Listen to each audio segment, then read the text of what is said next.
கைகளில் உன்னை தொடாமல் கண்கள் தூங்குமா சந்தன தேனை தராமல் தாகம் நீங்குமா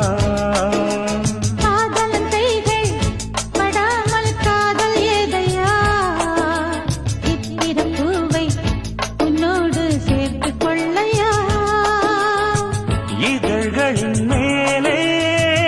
இதழ்களினாலே கதைகளை தீட்டு சுகக்கொடி ஏற்று மன்னவனே என் மன்மதனே என்னை தொட்டு தொட்டு தழு பட்டு பூவே